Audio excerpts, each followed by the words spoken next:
Hello, everyone, and welcome to our very first RomeroFest event. I'm going to bring on the lady of the hour. May I please bring on Elaine Romero?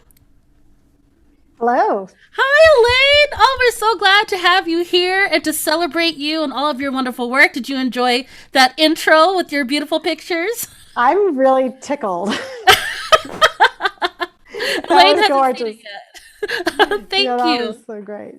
Well, Elaine, you have been a playwright in residence for quite a long time. We are so grateful for you and all the hard work that you've given to ATC. And I just want to talk to you a little bit about what does this moment mean for you right now with the culmination of the RomeroFest as kind of like this button on all this hard work you've been doing for such a long time, being celebrated in this way. How does this make you feel? I'm really touched. I think a lot of people work hard, but not everybody gets their own festival. So I realize how unique this is and how special it is to be honored by all these colleagues and friends and theaters, and just to be here in my hometown, but also share it nationally and internationally. That means a lot too, because I think, I was just thinking this morning when I woke up, Tucson and Phoenix are now the new play. These are the places where all the new plays are going to come from here on out. And RomeroFest is just the beginning of that. That's how I see it. Well, I love that. So let's talk a little bit about the RomeroFest and what offerings that we are going to be doing. So with Arizona Theater Company, you have 2 offerings that will be given, but one of them is a newer title. Give us a little bit more information about that. This one's called Halstead. It has to do, it's the most autobiographical play I have ever written in my life. And I never believed I would write an autobiographical play. And I'm absolutely terrified to share it with you all. That is so exciting, and we thank you for trusting us with that beautiful piece of work. So I think that we're going to get right on into it. We're really excited. We have an exciting night ahead for all of our audience. We have some great scholars that are coming in, and friends of yours. If you want to talk a little bit about your friends that you've invited, Elaine, for this event tonight. Oh yeah, we have Tanya Palmer, who just dramaturged Halstead, and I've known for many years in her work at Actors Theater of Louisville and the Goodman Theater, and Garcia-Romero, who I've known for also many years, who's written about me in her book, and Dr. Jimmy Noriega, who's commissioned me, and Dr. David Crespi, who's written about me, and so has Jimmy. And what more can we say except just like sheer joy of having people who've been thoughtful about my work, sat down and really spent the time with my work and communicated with me over long periods of time about what I'm doing as an artist. Not every artist has a chance to have people really reflect on their work, and I'm so honored that these colleagues have. I'm really appreciative of it, and I don't take it for granted. Well, that is beautiful. Well, Tanya will be able to delve a little bit deeper into our introductions for our scholars that we have. But first, I would love to introduce officially Tanya. Now, Tanya Palmer is a dramaturg. She's associate professor and head of the MFA Dramaturgy program at Indiana University. Prior to joining the faculty at IU, Tanya served as the producer and director of new play development at Chicago's Goodman Theater and led the theater's new plays program for 14 seasons. From 2000 to 2005, she was the director of new play development at Actors Theater of Louisville, where she led the reading and selection process for the Humana Festival on New American Plays. Originally from Calgary, Canada, she holds an MFA in playwriting from York University in Toronto. That is quite an impressive resume, Tanya. Well, thank you, Shana. I'm so happy to be here and to celebrate my friend Elaine. It's a real pleasure.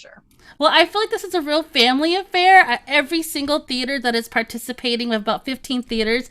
Everyone that I've corresponded with has been like, oh, we love Elaine, or we've been producing Elaine for, over 20 years. And so I feel like that is just such a beautiful sentiment, which speaks a lot about her as a human, as well as a playwright.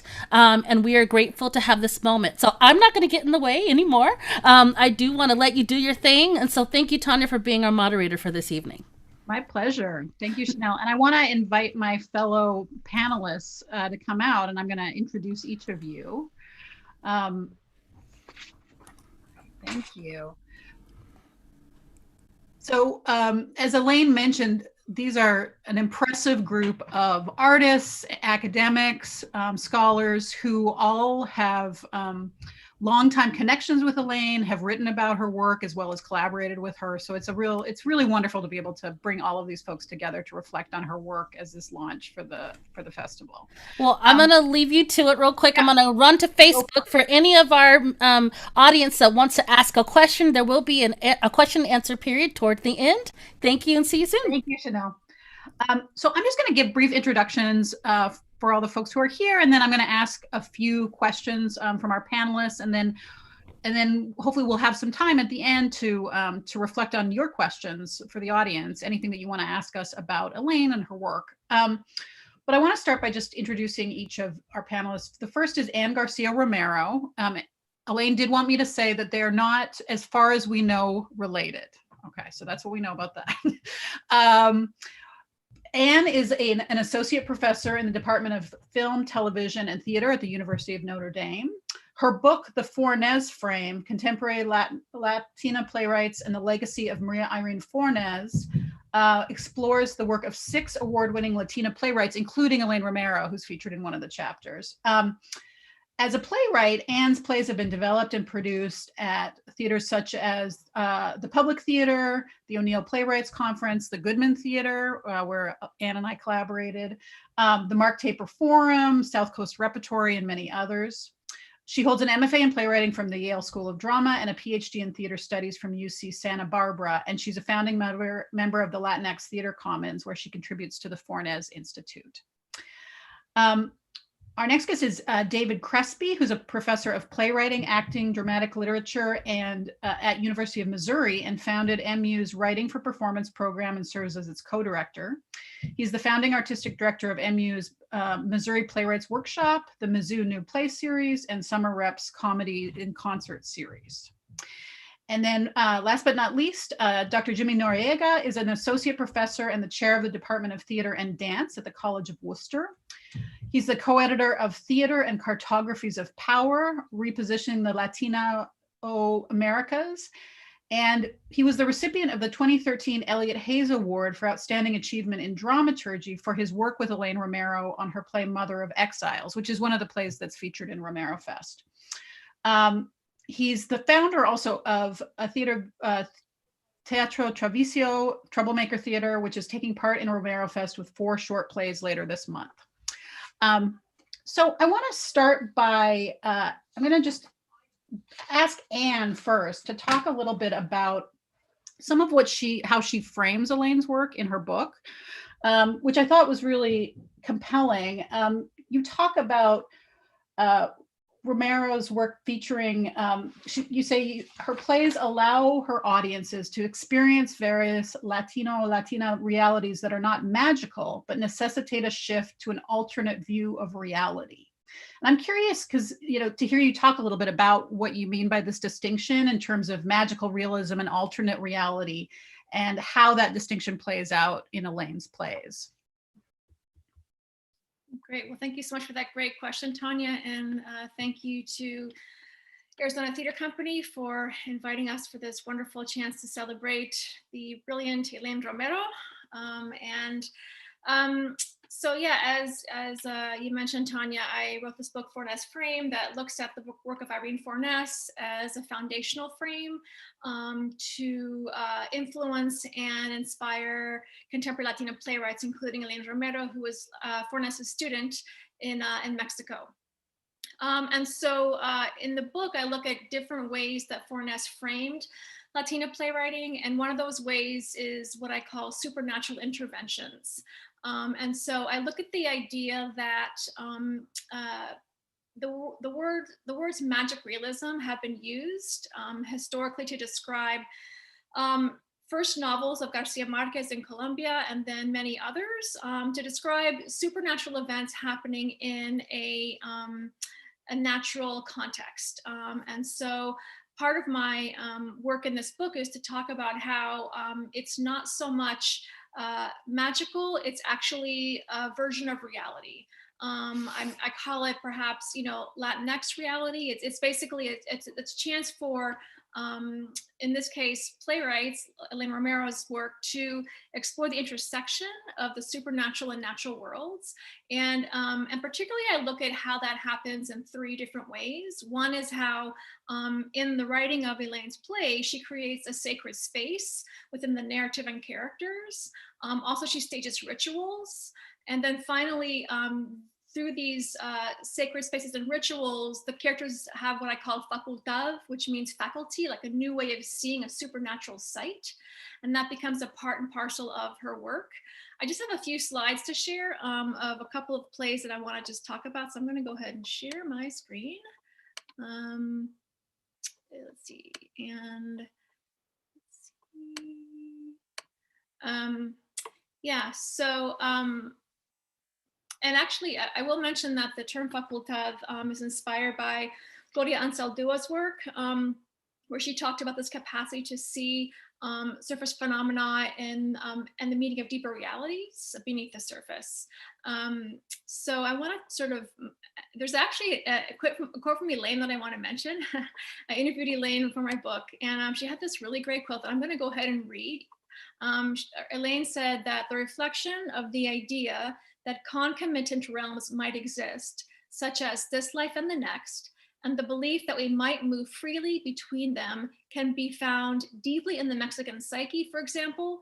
Such a thought is not inherently supernatural, it just is. It is the natural order of things. It is an ordinary experience, not an extraordinary one. And so I really love Elaine Romero's insight there about it's basically we're describing how reality works in this Latinx context. So I just want to mention briefly 2 plays. So the first is Kuranderas, Serpents of the Clouds. Here's a production done by Kitchen Dog Theater in 2003. And in this play, Elaine has these 2 characters, Paloma and Victoria, Mexican-American women. Paloma is a curandera, a healer. Victoria is a medical doctor, and they're both going to Mexico. And so they meet along the way to Mexico, and their friendship transforms their lives and their abilities to embody their roles as healers. And in the middle of the play, in this image, you have the Aztec Woman, who's this wonderful character who plays a variety of roles within the world of this play. She plays a museum guide. She takes them also to the Aztec land of the dead in one part of the play. So in this play, Elaine seamlessly navigates the supernatural and natural worlds, but particularly in this play, it's through the idea of curanderismo and the tradition of that. And there's various rituals in the play that take place, and those rituals result in especially the character of Victoria, the medical doctor, having a new way of seeing, and she really fully embodies her power as a healer, and in both the sort of Western medical tradition and also the Mexican curanderismo tradition. And I'll also mention the play Secret Things. This is a production that was done in 2013 by Jimmy Noriega Productions in New Mexico. And in this play, Elaine explores the world of crypto-Judaism, looking at a character of Delia, who's a journalist who goes to New Mexico to investigate crypto-Judaism, which is the tradition of Jews who were part of the diaspora that left Spain and were exiled during the Inquisition and went into Mexico and then went north to what is now New Mexico in the Southwest, and who continue to practice their rituals, but hiding them behind Christian rituals, therefore being crypto or hidden. And so the play really looks at Delia's journey into her own identity as someone who has a Jewish heritage. And so she creates this wonderful space called Sephardia, in which Delia goes into the spirit world to meet her ancestors, to talk to her father, her mother, and also a young man, Abel, that she meets, who's also a crypto Jew. And in the play, it's just she seamlessly navigates these two worlds, which results in Delia's fully accepting her identity as a woman with Jewish heritage. So I just give those two examples as a way that Elaine contributes to the field of Latino theater, Latinx theater, and that she really exemplifies this creation of Latinx reality where the supernatural and natural are seamlessly intertwined, and that it is a part of the dramatization of Latinx culture that helps us fully understand how those two worlds collide in Latinx culture. And I'll just also give a shameless plug for my book. There it is. And I will stop my sharing.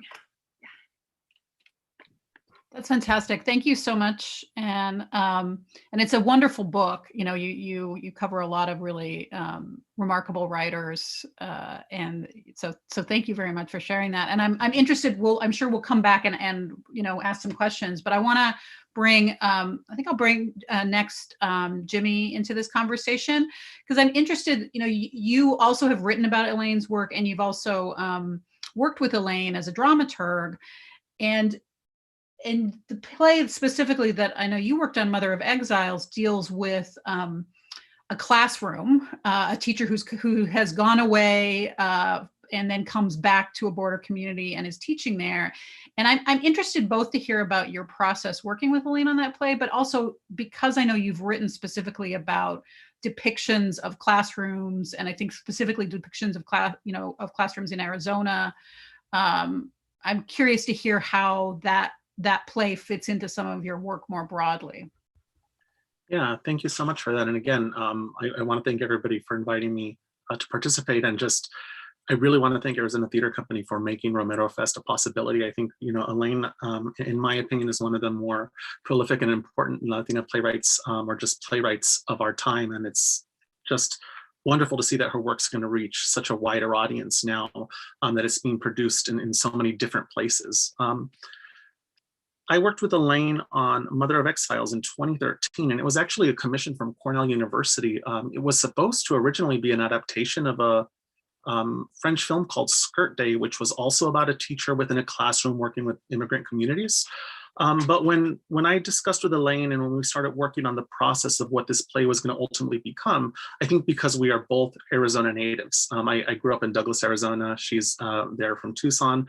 We started talking about how the connections don't translate. And I think it's something that's often expected, right? That the immigrant experience should easily translate across all immigrant populations, but it's a very distinct relationship in the borderlands of the Southwest. And Elaine's work really taps into understanding what it means to both be from the US, but also have your roots tied into a Mexican culture. So as we discussed all of these issues and what it meant to adapt this play, we started realizing that we were telling a very Arizona story. A story that was about both the classroom itself, but also what education means and what dreams mean for these characters in the play. Magda, the main character, the teacher in the play, is actually Princeton educated and returns to the borderlands to educate the population, right? To educate the students in the community in which she grew up. So I think it also speaks to those issues about what it means to leave and return to the border, to go and get an education, but return and maybe carry some of those dreams and desires to make life better for the people, but also recognize that you carry a different perspective now that you've returned and were gone for a while.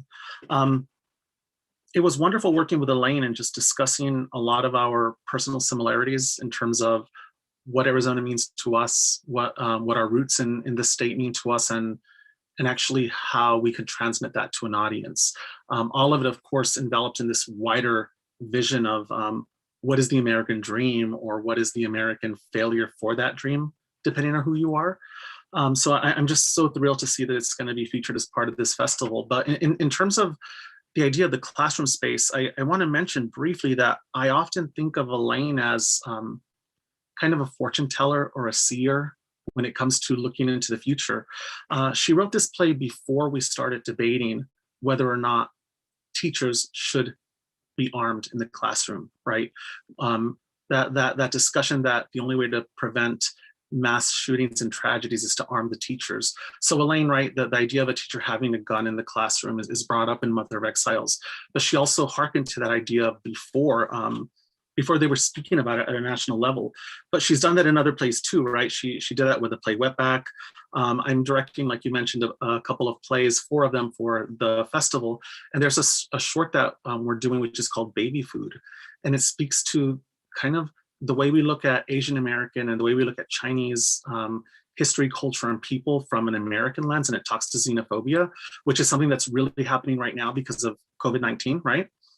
So I think Elaine's able to look into so many of these issues that we sometimes as a society don't really think are at the forefront, but as indicated through her playwriting, a lens for us to begin to think about, to begin to open up and unravel. So when she looks at classrooms and the experience of what education means, I often look to her plays as a guideline of what has happened and where might things go. She wrote The Fat Free Chican and the Snow-Capped Queen way before Arizona banned it as part of the termination of the Mexican American Studies program in 2010. And it really is about what an education in your culture means, right? It's almost a defense for ethnic studies programs in colleges. And by extension, what would that mean to make sure that they're taught at a national level across the United States in schools? She writes another play, Soshi Jaguar Princess, which is about a young woman who's immigrating and kind of trying to get to terms with who she is and what it means to be in a new school. But it brings back all these connections to the Aztec past and to ways for her to have a guide that helps her through that transition. And just one more, because I'm trying to mention as many plays of hers as possible, because I think that it's important to see the way all of her plays connect to a larger kind of vision of how Elaine sees the US. She writes in Title IX, which is a very interesting play about Latina educators from the borderlands. But she looks at them, I think, the years 1972 to the present. And she kind of traces this genealogy of what it means to be an educator, what it means to fight to be a part of a system that has already excluded you. But by getting into it, right, your jobs try to make possibilities for those others who may have been excluded. So I have always been a fan of Elaine's. I've commissioned her for a couple plays. I'm directing one of hers right now. I think that she's one of those playwrights that is really tapping into kind of the unspoken parts of what we're doing as a nation, but that we all are feeling, that we all know are issues that are of importance. And it's interesting to see how she weaves this both through time, through space, through sometimes supernatural vision, right? And just brings it all together for us. And when you take her whole body of work into consideration, you get to step back and say, this is an alternate version of what United States culture is from the perspective of the Latinx community, and in a way that really makes it necessary for us to reinvestigate how we communicate that culture to the rest of the United States, because we're part of the US, but it's a different part of the US. It's one that acknowledges difference and demands recognition and visibility. And I think that's what Elaine's plays do, is they bring that visibility. So I'll stop there. I could go on forever, but thank you so much for the question. That's fantastic. Thank you so much, Jimmy. Lots to chew on there. So David, I want to bring you in, and I know that as somebody who has a real depth and breadth of knowledge of contemporary American playwriting, I'm curious to sort of just hear your take on sort of what makes Elaine's work distinct. I know you worked with her specifically on a play like Heaven, but it sounds like you've known each other for a long time. So I'm just curious to hear sort of what are your entry points into Elaine's work, what draws you in, and what do you think distinguishes her as a writer? Well, I will echo my colleagues in being thrilled that ATC is honoring Elaine, who is one of the hardest working playwrights. She never stops working. She is tenacious. She has made a living at playwriting when other people have just stopped or have gone to Hollywood or gone.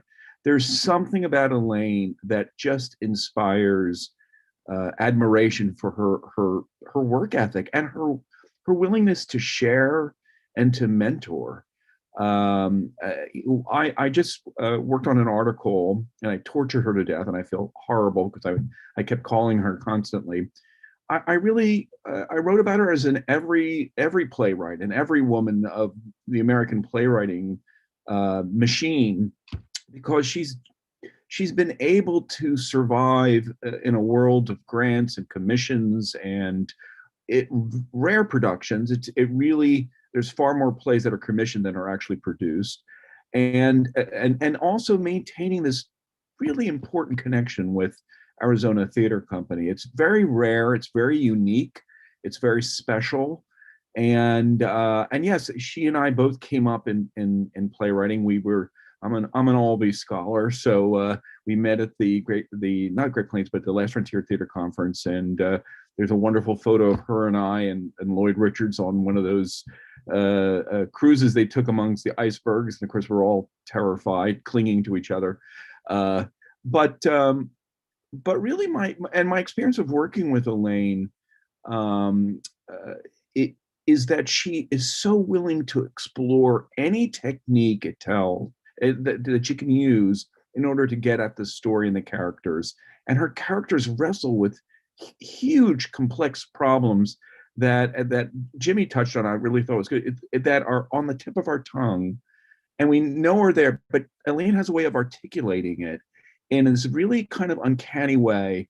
And I was really thrilled when Anne was talking about the fact that Elaine is kind of a spirit woman. She lives the supernatural in conversation. Like, things will come out of her mouth.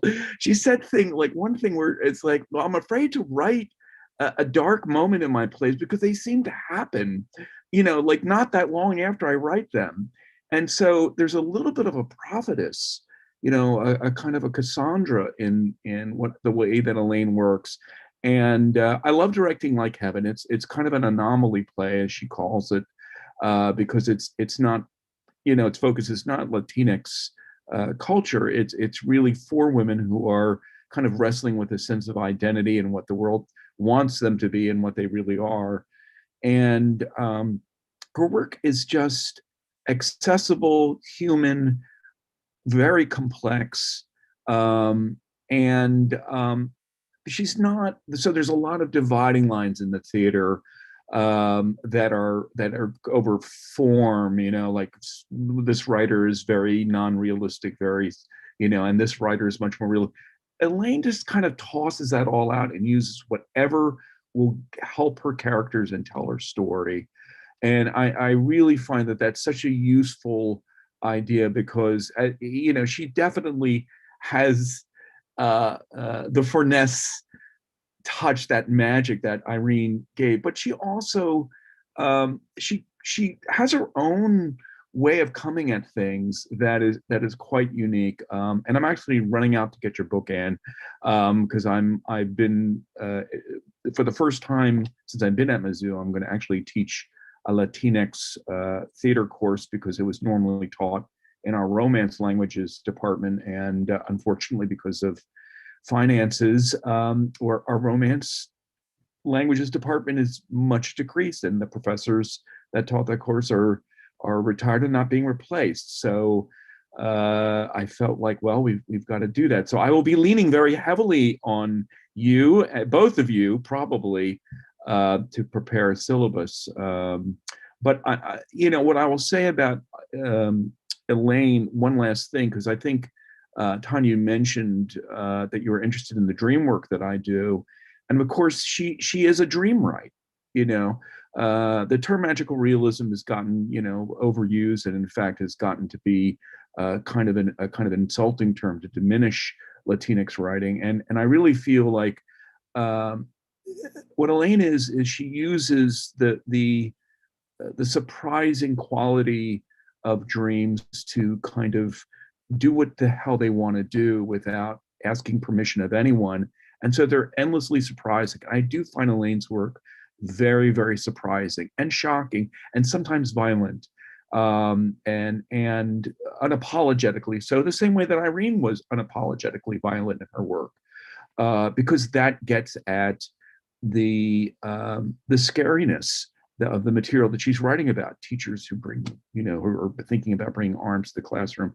She doesn't back away from that. And I think that's what makes her popular and powerful as a playwright.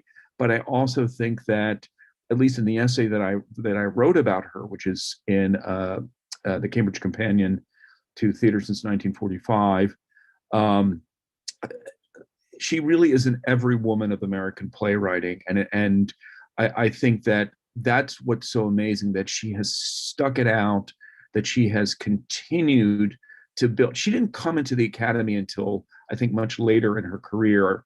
And so all of those wonderful things about the Academy, like a salary and pension and health benefits, she came late to that. She was out there surviving with the tools that playwrights have, which is commissions and grants and those kind of things. And she has forged an amazing career, and also dealing with personal challenges that are really, really daunting. So I really think it's a wonderful thing that you're doing. I'm really so thrilled that all these theaters are doing her work. There's no one I know who deserves it more. Thank you so much, David. Well, we do have some time to just have a little conversation amongst ourselves before we bring in some questions from the audience. And I just want to sort of pull some strands of what you all have laid out, which I think is great. And I want to echo what you said, David. I find Elaine's, sort of work ethic and capacity to move between subjects and styles and approaches really remarkable. I think that it's, I'm a dramaturg, some of us have worked with her as a dramaturg, and she's a dream to work with because she's so admiring of dramaturgs, because I think she thinks dramaturgically herself. She's such a deep researcher. She's so curious about the world, which is that, and I think it's interesting what you described, Jimmy, about this idea of her kind of crafting an alternative history. Which I think is, and particularly if you think about all of these projects that she's taken on, she's written this whole series of plays that deal with war from different angles. She's written, as you said, it's, plays about the border and about various times in history. But as you said, Anne, too, a lot of these plays really are also about delving deep into these supernatural places of ritual. I'm curious, and maybe it's because I just worked with Elaine on this play, Halstead, which is, as she said at the beginning, a very autobiographical play, very personal, but also, to my mind, she does some of the things that I've seen in her other work, in the sense that she's going inside the human experience in a way to try to wrestle with questions. And I'm just curious, maybe from you, Anne, or if anybody, like, what you think, if there's sort of consistent themes that you think in terms of that entrance into the supernatural, what those characters are journeying into that place to discover, uncover, connect with. Like, what do you think that world holds for her that draws her to craft those places in her plays? Well, first of all, what wonderful comments from my colleagues. I'm really inspired by what you had to say about our wonderful Elaine. And I feel that, in response to your question, Tanya, I think the characters enter the supernatural to discover the authenticity of who they are meant to be. So usually at the beginning of the play, there's a sense of curiosity, a question, a desire, but an unknowing, not knowing quite how to get there. And the supernatural provides that portal through which the characters then can become fully, authentically who they're meant to be in the journey of the play. And I think, I talk about this idea of facultad, a new way of seeing. They have a new way of seeing who they are once they go into the supernatural world. And it's sort of like it's just another way through their life, but not only another way, it's a significant way. Through which they come to a greater sense of understanding and really transformation through the journey of the play.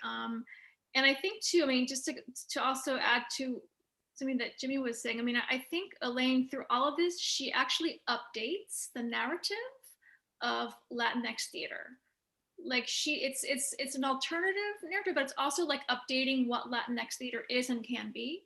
And through the breadth of her work, especially through this idea of the transformational supernatural, you know, she shows the American public what Latinx theater can be and ought to be and is in ways that are very exciting and I think essential for American theater. Yeah, I'm always drawn to one of my favorite plays that I watched of Elaine's was Graveyard of Empires. There's that end, and I don't want to give it away completely for those who haven't watched it, but there's that beautiful ending where two of the characters are able to speak about their life experience together. And so, yeah, what Anna's saying there, right? This journey through the mystic, through the otherworldly, through the whatever you want to. Whatever word you want to use to call it, but just the not on earth direct experience of the everyday allows us characters to even look back on themselves and understand what their entire journey was. And in a small glimpse, give us as an audience a look at a life that's complete, a look at a life that's not necessarily done and over just because it's done here, right? And in that viewing, my hope is, right, through Elaine's narrative and craft, we take that message out into the world and somehow apply it to what it would mean to be able to interact with these different scenarios, right? Graveyard of Empires is about predator drones and the use of drones to conduct war, right? What does it mean when people aren't even there and it's a game, right? In essence, and you don't know who is perhaps at the receiving end of that mission that you're put on. And I think the really exciting thing when I look at Elaine's body of work is that the messages aren't meant only for the Latinx community, right? They really stretch across the breadth of what US society is. Through age, generation, race, class, gender, Elaine really dives into different characters and her protagonists are never the same. Her protagonists are always coming from a different place of what it means to be a person in the US grappling with these issues, but perhaps grappling with the same ones in a different way. And I think that that's a credit to what Elaine does as a playwright. She's able to put herself into multiple characters in a way that I think is very rare and unique.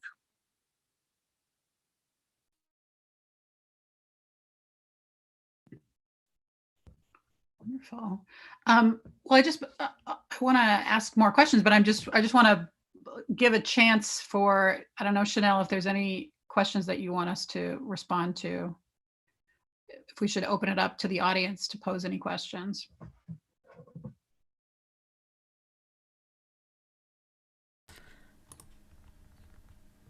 All right, we do have a couple of questions here.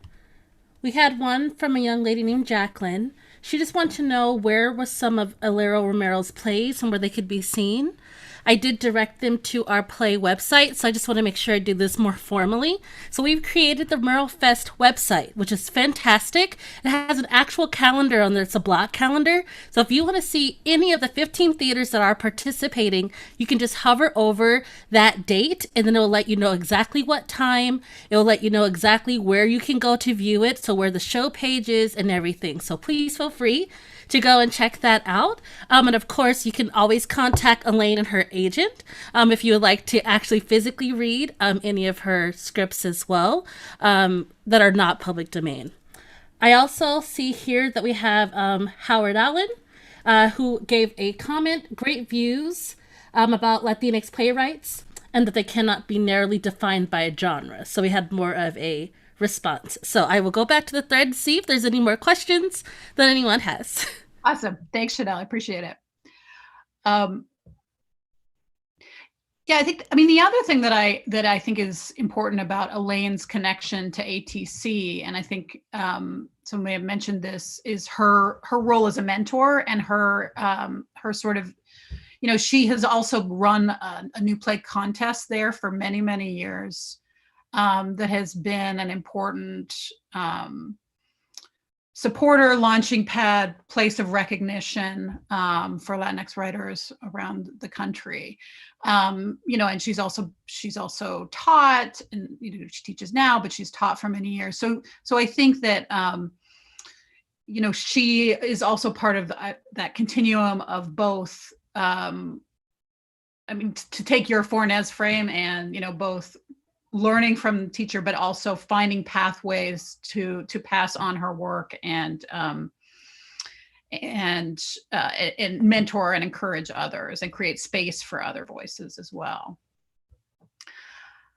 Can I just jump in on that? I think that's yeah, such please. an important point about Elaine's service to the field of U.S. theater through the contest that she's been involved with for many, many years. I will tell a brief anecdote from my own personal journey as a playwright. I had a reading of a play in LA many years ago. Elaine was there at the play. The reading did not go very well, and I was quite crestfallen. But nonetheless, the conference ended and I put the play in a drawer, as one does. And so Elaine said, Anne, send me your play to my contest. I'm like, really? She's like, Anne, get the play out of the drawer, send it to my contest now. And so because I love Elaine, I said, okay, I'll send you the play. And because of that encouragement, the play got out into the world again. Eventually it was produced in Arizona at Borderlands Theater, called Earthquake Chica. And it was because of Elaine's encouragement. I mean, honestly, I was a young playwright. I had not had that many opportunities. And as many young playwrights experience, when a reading goes south, you can either take heart or just say, okay, enough of that play. And so, but Elaine saw something in my play that she felt that really would be valuable to share. And so that's just one small personal example, but there's so many playwrights that Elaine has helped in that regard through the contest, through other means. She's got an amazing dramaturgical eye. She teaches dramaturgy, at University of Arizona. And so, and she also has dramaturg plays. So just that sense of advocacy that she has for others is also a really important part of her work. I think it has influenced the field of Latinx theater, US theater, and I think it also has really informed her work as a playwright. I think the more that she's met folks from around the country, internationally, in Mexico, she's had collaborators there. I mean, she has this amazing ability to connect to other theater artists, and those connections have not only enriched people like myself and many others, but also I think enriched her work in some really exciting ways.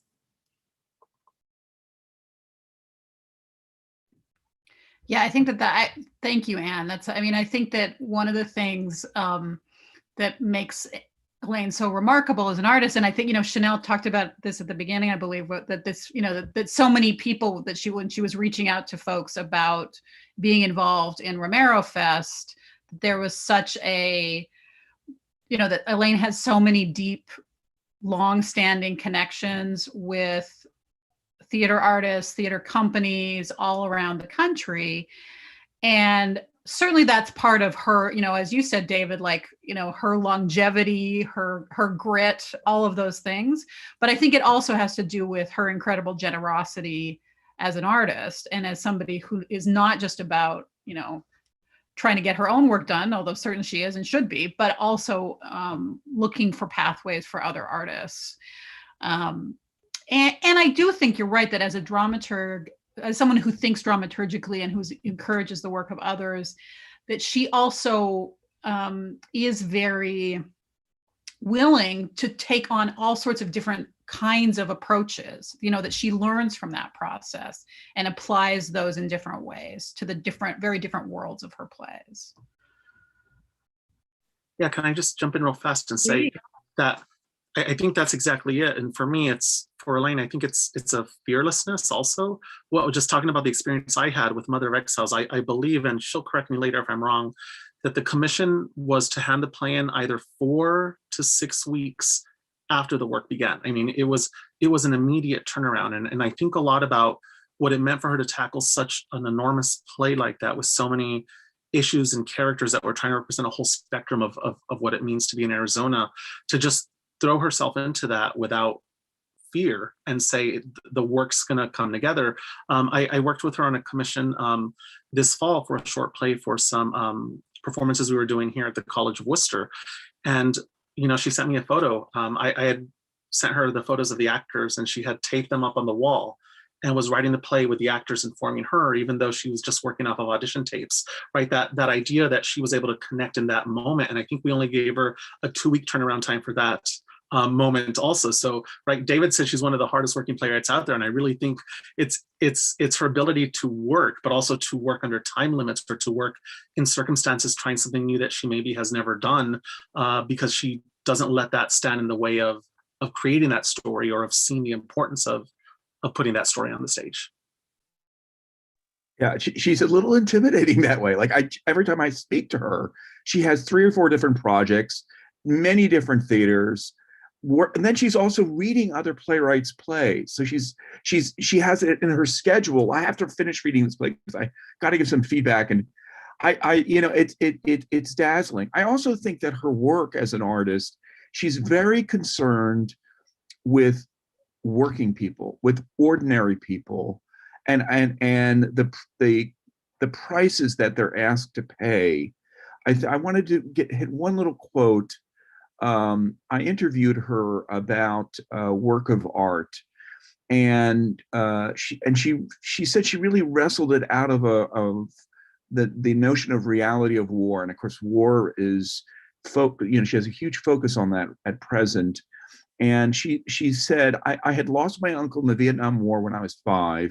My aunt was pregnant at the time. They already had 2 children. I had always figured that if I could fold time, I could see him again. And the injustice of that one loss in a war could be undone, if even for just a moment. It was his death that inspired a work of art, but also the entire tetralogy. I had to answer the question of war. Each of the plays wrestles with the question. With a work of art, I asked, what do we ask families to live with when we send their loved ones to war? And it says a lot about Elaine, that's what she cares about, that's what she's interested in as an artist. And it also comes through in her, this incredible work ethic, this sense of mentorship, and this ability she has of connecting. She is just, I don't know why she needs an agent. She knows everyone, and she connects with everyone, and she reaches out to everyone. And so I think that that's, again, something that we should be celebrating as part of her, our focus on her work. I think that this is very much Elaine. And I also think that this concentration on those whose voices are not heard, who are considered to be uninteresting, they're not the kind of Hollywood characters that other people are writing about. And of course, she's writing from the heart of the country. She's writing, she's done a lot of work in the Midwest. Like Heaven actually grew out of her, I think, her residency at the Inge Festival. And there's a sense that she's the playwright for the rest of us, not for New York, not for LA, not for Chicago, but for the rest of us here in the heart of the country.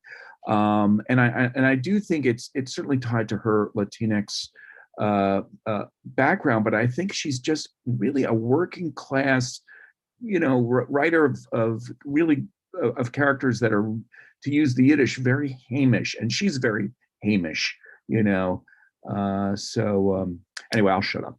No, that's great. Thank you so much, David. That's fantastic. And we do have a couple of questions from the audience. So I just want to, so the first one is from Brian Falcone, and he asks, I'm curious how Elaine's writing style and choice of themes has evolved over time. Does the work early in Elaine's career read the same as her most recent new work? Has it changed? How has her artistic lens changed over time? I'm curious, I think we all maybe have different encounters with her work throughout time. But does anyone have a thought or response to that question?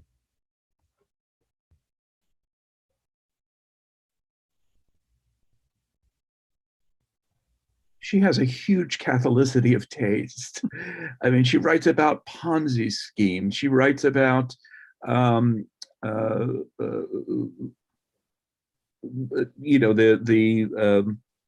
God, what was the piece that she did? She writes about crypto Judaism. She writes about war. She writes about faith. So she's and of course, more recently, it's moved towards war. So, and I think that's grown out of. She's very attached to the zeitgeist of what's happening. So I think she's continued to evolve. She almost has a kind of journalistic connection with what's going on right now, and she's very sensitive to that, and she writes right from that present moment. So I think I think that's one way to think about how she's evolved, because we've evolved as a country. So she continues to explore those themes as they hit, and she does it in ways that I think are fairly unusual. And I think too, I mean, I will admit that I have not read every play she's written. I will one day, because she has an impressively large body of work. I have seen many plays, read many plays, but so in my, limited view, what I'm struck by is Elaine has continually over time been willing to use up even more and more of her artistic space to grapple with a theme, a historical issue, a character.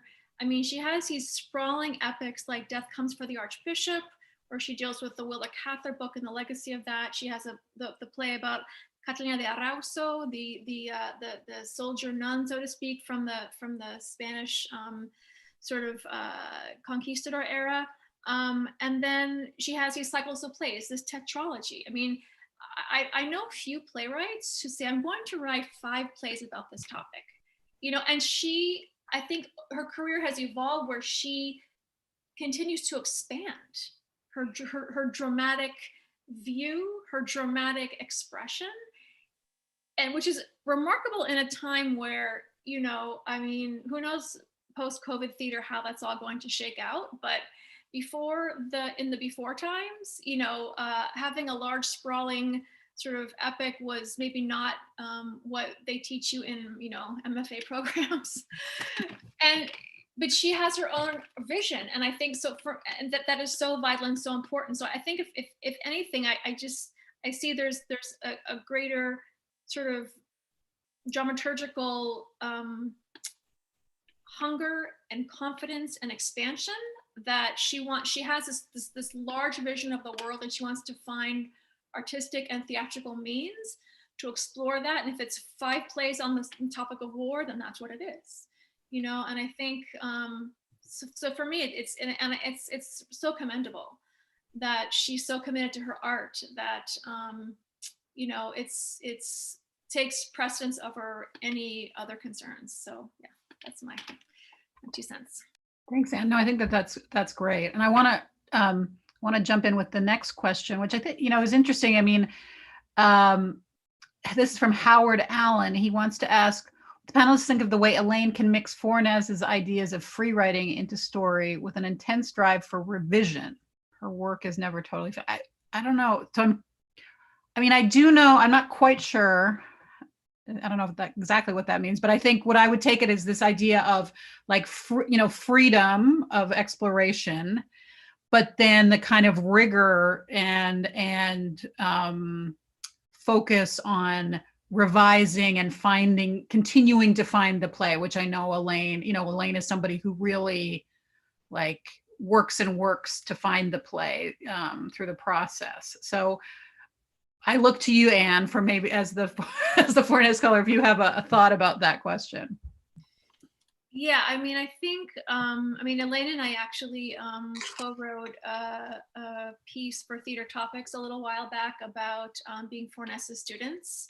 So Elaine had this metaphor of Fornes's chair, that we're sort of like the chair expands, and the idea that in Fornes, where we learn to go deep inside of ourselves, to write the stories that are in our unconscious, subconscious, inner worlds, and to not edit ourselves, to sort of have that come out freely. That's the initial phase, right, of the work. And then once you have the a body of scenes, a body of work, then you begin shaping it. And so I think, as you mentioned, Tanya, I mean, Elaine is an extraordinary rewriter, if that's the correct term. I mean, she revises constantly to hone and to sort of clarify this work that she's created out of this very expansive kind of Fornesian exploration. So, and Fornes, when she taught, she taught both in sort of shorter workshops and then longer time, like at Intar in New York City. She taught for many years there. So people have had different experiences, with her methods, and her revision method was sort of a part of kind of the more sort of once you've gone past the first few cycles of her workshop. So, but I think Elaine kind of captures both. She captures the freedom of Fornes and then the rigor, because Fornes was very rigorous. And also was a huge rewriter. I mean, and she directed her own work as well. And so Fornes, as a director and a writer, would be rewriting up until opening night and then some.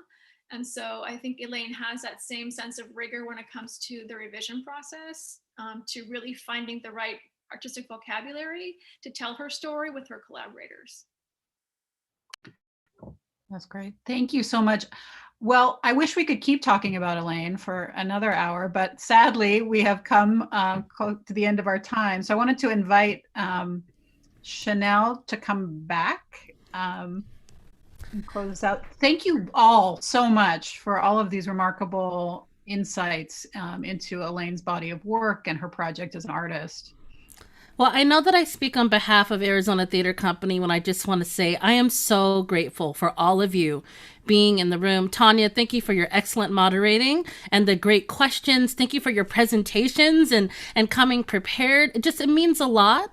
And it's so wonderful to see, I'm newer to the ATC family. And although Elaine has laid root with our company for quite a long time, it's just so great to see how she's affected the community and how that has reverberated throughout, the United States and actually outside of the United States as well with her work. And so we do have on our Hang and Focus show, which is actually airs on Fridays, we like to ask our guests to leave us with one word. And I want to actually ask you, and this is me putting Tanya out on the spot, for you to give one word that you feel best describes Elaine's body of work. Only one. And then I'll go around and then we will end our session for today. I will start with Jimmy. Prophetic. Prophetic. Mm-hmm. Anne. Essential. Essential. David. True. True. And last and certainly not least, Miss Tanya. Wise. Wise. Well, there you have it. Those are all very beautiful words that I think more than describe the excellent work you will be able to tune in all month long. So this is exciting. Moving forward, Hang and Focus will also have lots of guests that are available that are a part of the RomeroFest. So please look out for that. And we're just excited to have you all here. I cannot thank you enough. Thank you, thank you, thank you. And I hope you guys have a great rest of your night.